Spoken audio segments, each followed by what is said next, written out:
Welcome to the Confessional Close-Up. My name is Christine Cisneros, and I'm so pleased that you are joining me here. Welcome to the Confessional Close-Up. This is Christine Cisneros. I'm so pleased that you are joining me here today. We are smack dab in the middle of October, and as some of you know, that October is truly my favorite month out of the entire year. You can hear in the background I've got a nice fire going.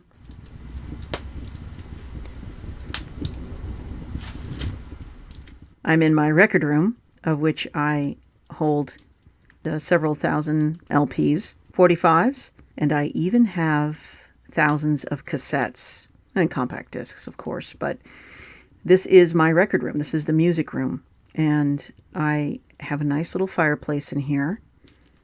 And this is what I look forward to all year, is October, a fire, and a good conversation. And while it may not seem as though I'm conversing with you, I am, because your energy and our union together on the planet brings forth the scripture that states where two or more are gathered. And we are always two or more, even if you feel like you're alone, because you are indeed with the Holy Spirit and with Jesus and with God. You are always accompanied. You are never alone in this life.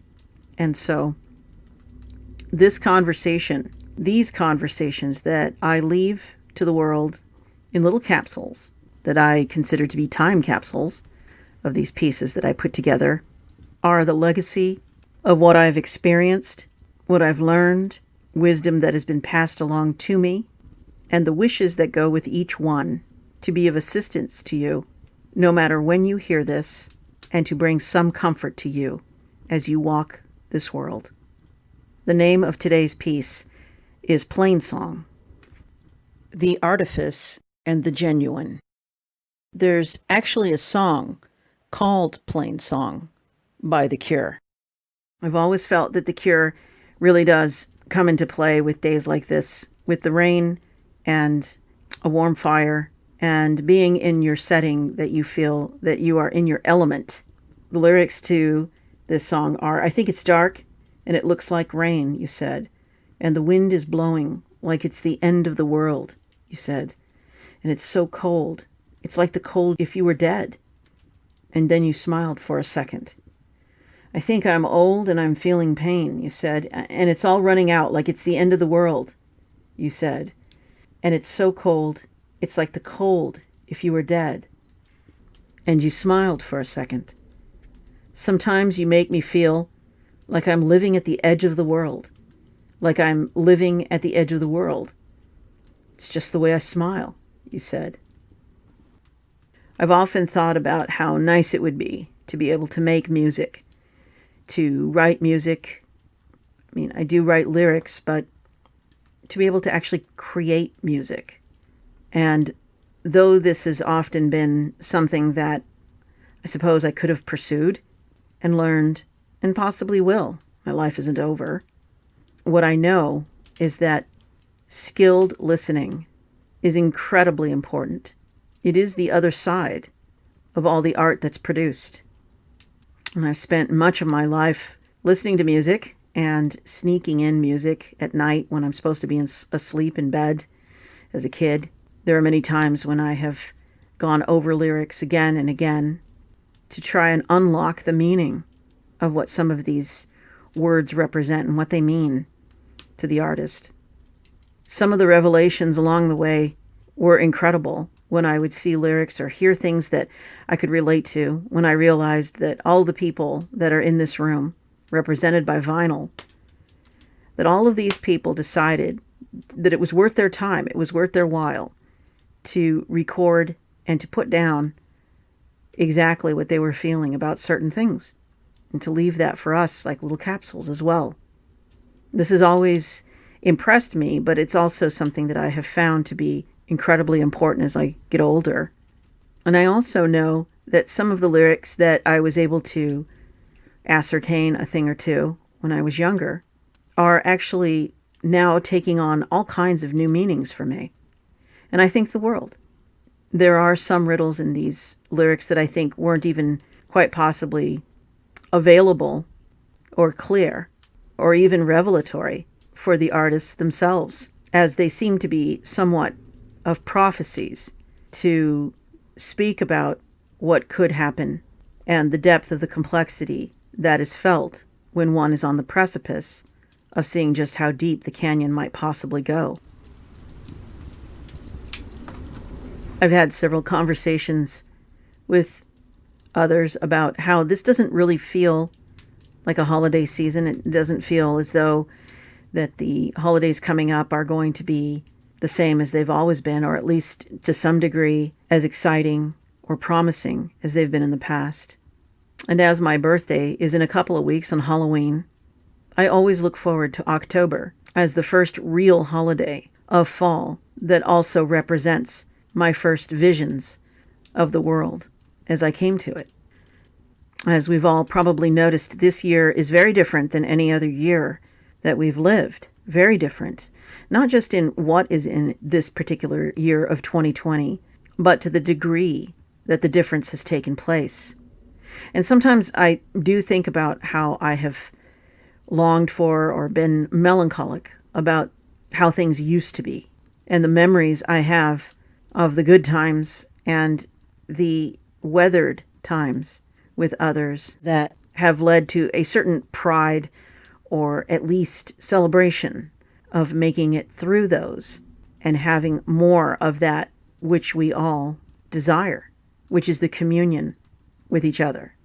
I think about that, and I think about the fact that the situations that I sometimes run into now, wherein there are people who do not have those kinds of reference points.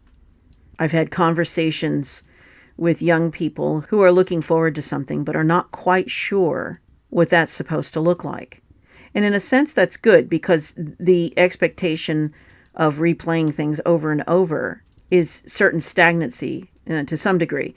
But to think that there is no reference point or visceral memory of what it is like to be in a room with your DNA and to receive the wisdom and the connection that can only happen when that occurs. This is something that is truly, I think, frightening. It's a little spooky, because it is one thing to long for something you've experienced and to mourn its loss, and it's quite another to not have any remorse because there is no memory of that which you would have missed. As I've spoken about many times in the past year, especially, about the difficult days ahead, and as we've been counseled by others who are looking forward and have intuition that says that some of the things that they saw as potentials for what we are going through now have prepared us in some ways, I'd say, or to some degree, for that which we could see as a possibility, for that which we even thought perhaps would take us by surprise. And the only way to prepare for it was to be prepared for the unpredictable. And now I see that as the erosion of some of our fabric of family, community, and country has not been instantaneous, but rather something that has happened over time, what I'm noticing is the new work that is put upon us all, which is the work of reminding, the work of seeing where the referencelessness is, and to fill that in with the authentic, with that which is the genuine article, and to be busy edifying what these seemingly spiritual crop circles are with our memories and our reference points, and to pay special attention to the moments and the areas that there are those who have no possible reference points, compasses, and navigational skills based on the millennia of wisdom given to us so graciously by God and our willingness to earn it. I chose this title of Plainsong because a plainsong is unaccompanied church music sung in unison in medieval modes and in free rhythm, corresponding to the accentuation of the words which are taken from the liturgy. And when you actually translate that into the endless possibilities as we come together, as we sing together, this expression of who we are in the free rhythm that we were created in, and in the corresponding to of the accentuation of the words, which the accentuation of the words that we have for each other and for this time and for what is important in these moments that come and go. Something that could be more importantly emphasized today might be something that is not quite so important to emphasize tomorrow. But it takes paying attention to the words. It takes paying attention to the situation we are in. And it also takes paying attention to where there might be, as I'm discovering, some referencelessness that is infecting our population. As we know, and as we hear more and more about transhumanism and the effort to move people from utilizing and using technology to being used by technology and then eventually becoming part of technology in order to start the transition between we as the people to whatever represents us as the people, and then ultimately whatever acts as if they are people. As we see so much of the deplatforming, some of the censorship, some of the gagging that is occurring for truth tellers and those who are expressing what it truly is to be human, we find that the defense of our First Amendment rights, the freedom of speech, to be under attack with the Herculean attempts to mute it, thus muting us, as this technology is being designed not to enhance our lives, as it is so often touted, but to replace them. As someone who has not experienced a lot of paternal presence in my life, I've done a lot of thinking about what that actually means to me, especially as I have looked at those who have had fathers in their lives, and some of them still do.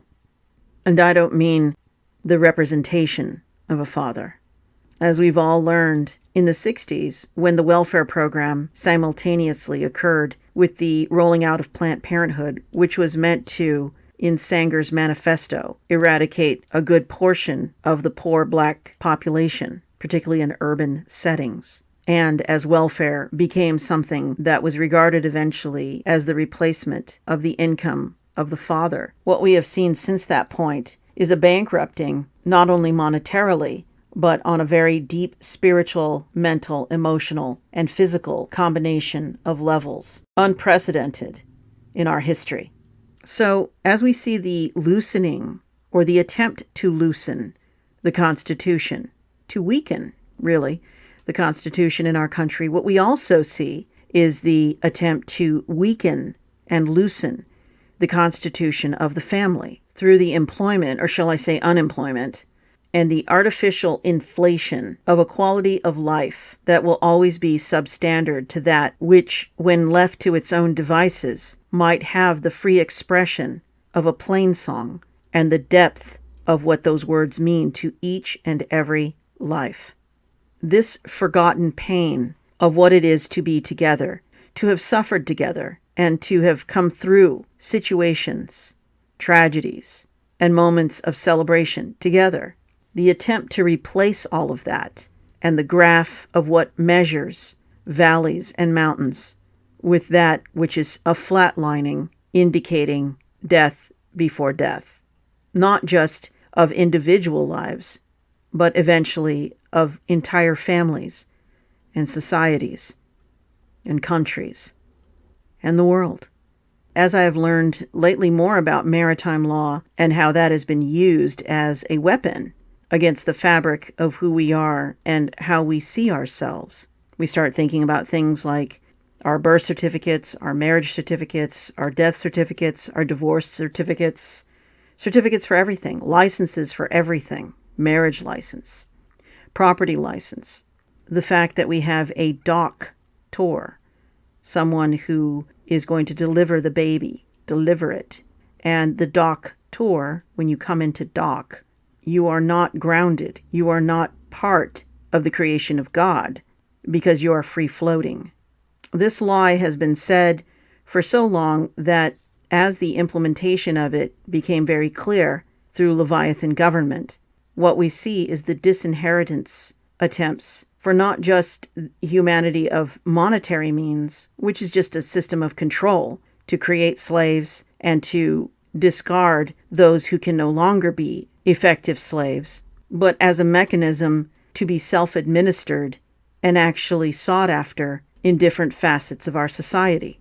I think much like the ways in which abortion was originally a violation simply because there were women who were forced to have abortions. I mean, it's beyond rape. It's murder and rape.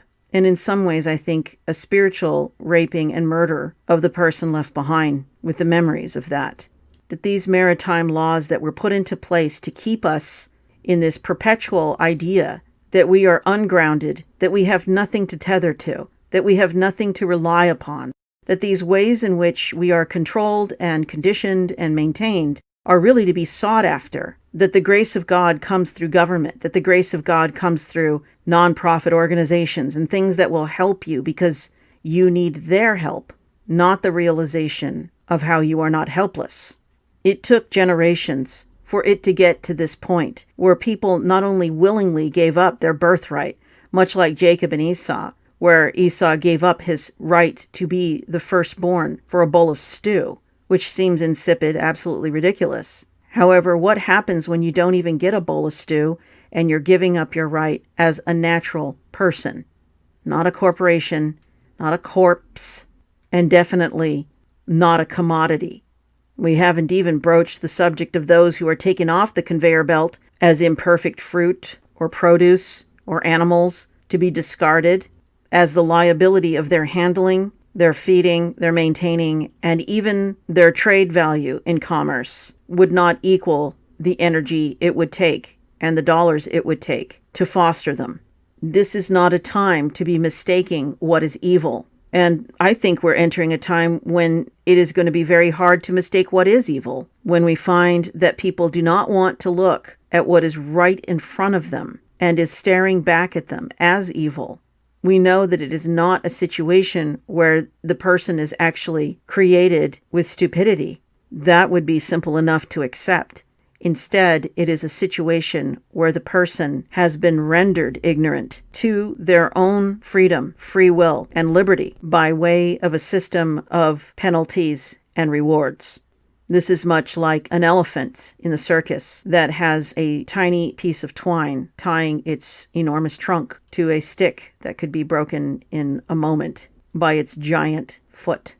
The elephant has been trained and conditioned since birth, since the moment of birth, to accept its fate as ineffectual in its own skill of survival and escape from tyranny. This is accomplished by fastening a humongous ship chain to the elephant as it is a baby, so that no matter which way it turns, the radius of its movement is very controlled, and that escape is absolutely impossible. Similarly, we've been treated that way, we've been conditioned that way, and taught that way. Some of the most effectual things that are used are the concepts of obedience and allegiance and trust. In themselves, these are qualities that we are created with and that we calibrate to God with and that we employ and build our faith, build our trust, build our allegiance, build our dedication and obedience to our Father in heaven. But as the emotion is strong around those elements that we contain, there is an understanding of how to manipulate them and direct them like a signal to that which is predatory, unholy, and evil.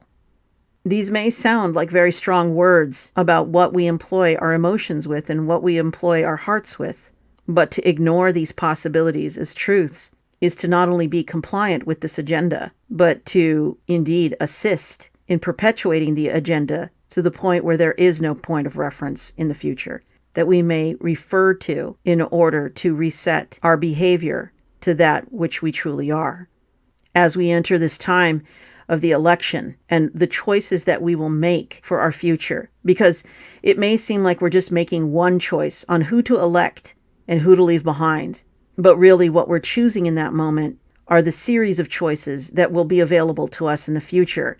I've heard stories lately of family members turning on each other dividing their own families according to ideology and political party. And even this is a series of busy work within that which does nothing except create more suffering and pain, particularly within the small infrastructure of family and those who love each other. I made a term a few years ago that I use from time to time, and that is familial referred pain. And what I liken it to is when you drink something very cold and you get an instant headache on the top of your head, kind of like sort of forehead, top of your head. Brain freeze. Everyone knows what that feels like. And the reason that that occurs is because you do not have enough nerves in your throat to register the pain of what it is experiencing with that intense cold. I think that happens in families.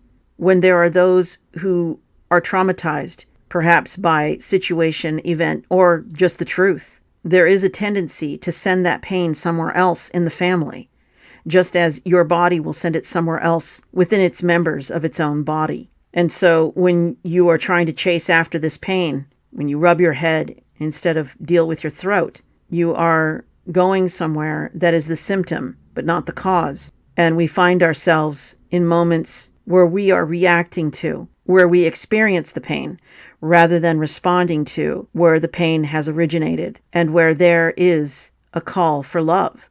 The lures that we find around us constantly, whether it's a lure for pleasure or a prompt for pain, can sometimes easily be erroneously assessed when the reflection of that which we are seeing may appear much larger and more substantial than what is actually so. Another example I'll bring in is of MSG, monosodium glutamate, which was actually not a spice, although I did at an estate sale find a jar. No, it wasn't a jar, it was a shaker, a shilling spice shaker with the letters MSG on it. It was actually considered a spice for a while. But it's not a spice. It's actually a chemical compound that was originally designed to open up the pores in your mouth, and particularly on your tongue, so that you think you're tasting more than you are. And of course, many people have found that the MSG compound is something they react horribly to, and that might actually be detrimental to health. But in the moment, this artifice creates a delusion and a distraction away from the actual taste, feel, smell, temperature, and viscosity or texture of the genuine article. And when you think that over the decades of more and more families perhaps not having a family dinner together, the human condition of hunger and the availability of this artifice within food and drinks does not replace the nutrition and the taste that you think you're getting, but in fact perverts and skews your ability to assess and receive that which will nourish you and not impede you. There are so many ways in which we must prepare to walk this very difficult line, seemingly alone, without the support or the camaraderie or the holidays that we once knew as a culture. But let us never forget that the entire reason behind being willing to walk this line, and indeed the solace that we will appreciate, can only come from remembering that we are fighting every moment now for the return to our natural state as people, not product. We must hold this squarely in our vision, more now than ever, not because these battles in some way have been fought before, but for the very reason that we won the battles before, and now the attack is on that which we reclaimed as our humanity in the playout of our great country, which was the dream of all of our ancestors. Just as importantly as being nourished, as being fortified, as protecting the constitution of each and every one of us, and our families, and our neighborhoods, our cities, our states, and our country, and the world, is to remember why we are protecting each and every facet of who we are as God's people. This imperfect paradise that we nearly lost is not to be discarded for its imperfection, but to be revived, revered, and renewed as the possibilities of what the future holds for all of us in a world not full of artifice, but of a life that is genuine.